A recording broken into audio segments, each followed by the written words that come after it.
এখানেই স্নান করতে হতো, মজা এসে যেত।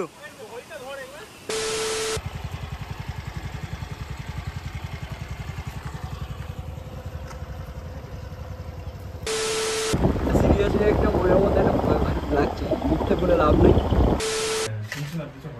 9:32।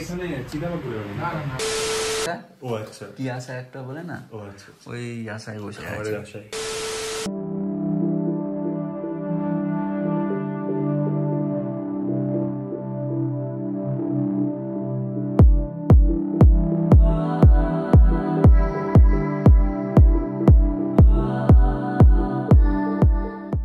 Land off white orchid Kurseong নামটি মোটামুটি প্রায় সব পাহাড় প্রেমীদের কাছেই পরিচিত। পাহাড় মানেই বাঙালিদের মনে প্রথমে যে নামটি আসে সেটি হলো দার্জিলিং। আর এই দার্জিলিং যাবার পথে কার্শিয়াং শহরটিকে দেখতে কি দারুণই না লাগে। তবে আমাদের এবারের গন্তব্য ছিল চিমনি, ডাউহিল পেরিয়েই ছোট্ট একটি গ্রাম। আর তারই কাছে আমি আমার 3 বন্ধুর সাথে একটি দিন কাটাতে চলে গিয়েছিলাম হোয়াইট অর্কিড হোমস্টেতে। কথায় আছে সফর খুবসুরত হয় মঞ্জিল সে ভি, তবে সফরের মতো মঞ্জিলটাও খুব সুন্দরই ছিল। আজ এই ভিডিওতে সেই অভিজ্ঞতার কথাই শেয়ার করব তোমাদের সাথে। ভিডিওটি একটু বড় হওয়ার জন্য 2টো পার্ট করতে হয়েছে, পুরোটা দেখলে অবশ্যই ভালো লাগবে তোমাদের। Hey guys, welcome back to the another video. তো আজকে আমরা এসেছি বলতে গেলে, মানে আমরা বলতে আজকে আমার সাথে আরও অনেকে এসছে।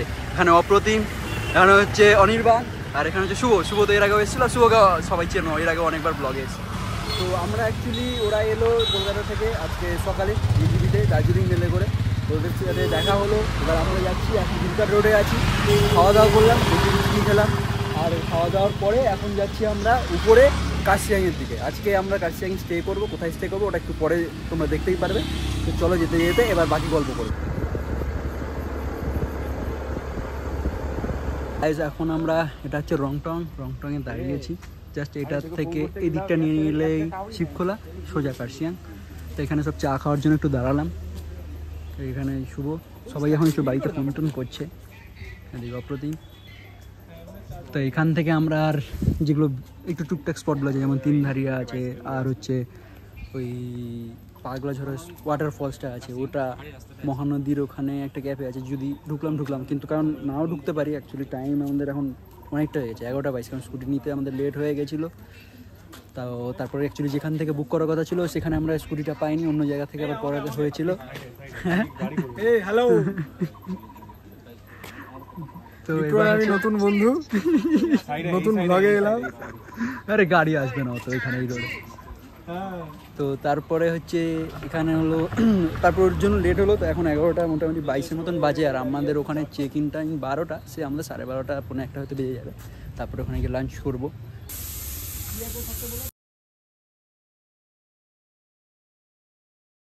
তো এখন আমরা আছি তিনধারিয়াতে। এর আগে আমি এসেছিলাম তিনধারিয়া স্পট, এই জায়গাটা দেখে নাও তোমরা। শুভ ভিডিও করছে। তো মাঝখানে আমরা এক জায়গায় আবার দাঁড়িয়েছিলাম, এমনি একটু শট নিয়েছি। আর এখান থেকে তো ওই দিককার ভিউটা দেখো একবার,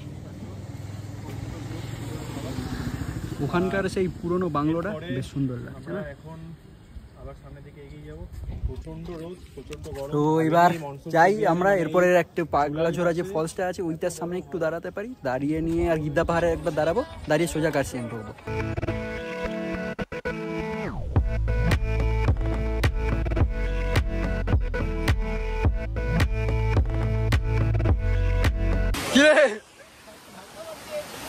স্লিপ কাটিস না, জুতা ভিজলে চাপ নেই, শুকিয়ে যাবে। চল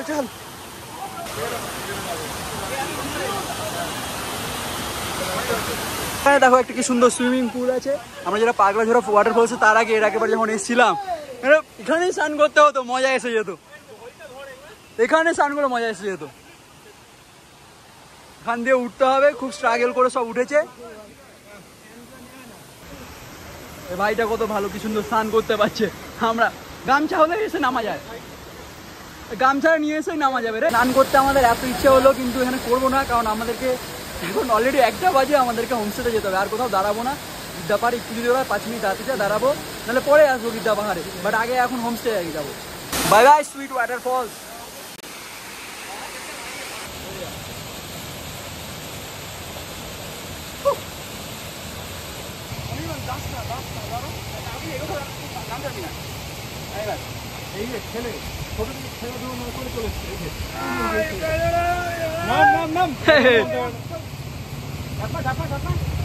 মা ঝাপ ওই পাহাড় এই এদিকের পাথরটাতে এই পাথরটাতে ওখানে পাথর পাবি না আর একটু ভেতর দিকে পা ঢুকা ওখানে দিস না পা আর একটু ভেতর দিকে দে আর একটু নিচে নামা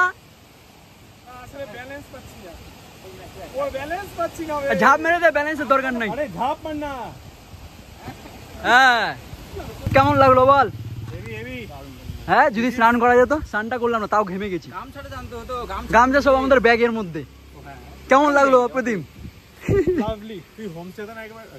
হোমস্টেতে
সো গাইস এখন আমরা এসে পৌঁছলাম হোয়াইট অর্কিড হোমস্টেতে। মাঝে মাঝে তো কিছু ক্লিপ আমি দিয়ে দিয়েছি, ক্লিপগুলো সেগুলো দেখতে পেরেছো হয়তো যে কীভাবে আমরা মানে এলাম। আর প্রথমে তো রাস্তাটা বুঝতে পারিনি, অনেকটা পুলিশ গাইড করে দিল যে ডাউহিলের পাশ দিয়ে, ডাউহিলটা একদম কাছে আমরা যেখানে আছি, ডাউহিলটা কাছেই। আমরা এখন ফ্রেশ হবো, একটু খাওয়া দাওয়া করবো, লাঞ্চটা করবো। এখন মোটামুটি টাইম 2:07 অলরেডি বেজে গেছে। কোথায় 12টায় ঢুকে বলেছিলাম, 2 ঘন্টা অলরেডি লেটে চলছি আমরা। আর এখান থেকে দেখো কী সুন্দর পাহাড়ের ভিউ তোমরা দেখতে পাবে। কার্শিয়াং থেকে মোটামুটি অনেকটাই উপরে এখানে। আর এতক্ষণ যে গরম লাগছিল সব গরম লাগা পালিয়েছে, এখন ঠান্ডা হালকা হালকা লাগছে। আর এবার আমি তোমাদেরকে হোমস্টেটা দেখাই যেটাতে আমরা আছি, হোয়াইট অর্কিড হোমস্টে। চলো এবার ভেতরটা দেখিয়ে দিই। এই হচ্ছে এখানে একটা ব্যালকনি, এখানে বসে সব এখান থেকে কি সুন্দর ভিউ। এবার ভেতরটা দেখে আরো মজাদার হয়ে যাবে। চলো, এটা হচ্ছে আমাদের রুম, ডবল বেড দুটো। এখানে একটা আলমারি আছে যেটাতে জিনিসপত্র আমাদের জামা কাপড় রাখা যেতে পারে। এখানে ওই যে বাইরের ব্যালকনিটা দেখালাম, এই সেটার একটা দরজা। এখন এটা এসি করে দিব 1 মিনিটে। পাহাড়ের হচ্ছে এটাই মজা যে এসির দরকার পড়ে না। হ্যাঁ ওয়াইফাই পাসওয়ার্ড হইতে ওটা।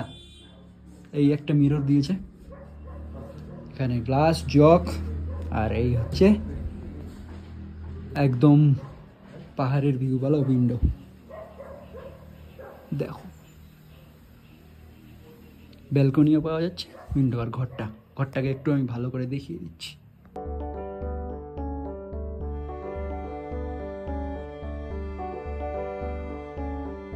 আমরা যে রুমটা নিয়েছি এটা যেহেতু একটু ভিউয়ের রুম আছে, এখানকার বাথরুমটা অ্যাটাচ নয়। আবার কিছু রুমের অ্যাটাচ বাথরুম আছে, আমাদের রুমটার অ্যাটাচ বাথরুম নেই। সেটা আমরা বলেইছিলাম যাতে আমাদের এমন রুম দেওয়া হয় যাতে আমরা 4 জন থাকতে পারি, স্পেসিয়াস হয়। তো স্পেসিয়াস রুমের জন্য অ্যাটাচ বাথরুমটা আমরা পাইনি। তো বানাবো এই হচ্ছে আমাদের যে এন্ট্রিটা ছিল এখান দিয়ে, এখানে শু আমরা রাখতে পারি, শু র্যাকও আছে এখানে। আর এটা হচ্ছে আমাদের কিচেন অ্যান্ড ডাইনিং রুম, তার পাশেরটা হচ্ছে কমন আমাদের বাথরুম। হ্যাঁ, বেশ সুন্দর জায়গাটা আর খুব ভালো ওয়েদারটা। হ্যাঁ, তো স্নান হয়ে গেল, ফ্রেশ হয়ে গেলাম। এবার খাওয়া দাওয়া কী আছে সেটাও দেখাবো।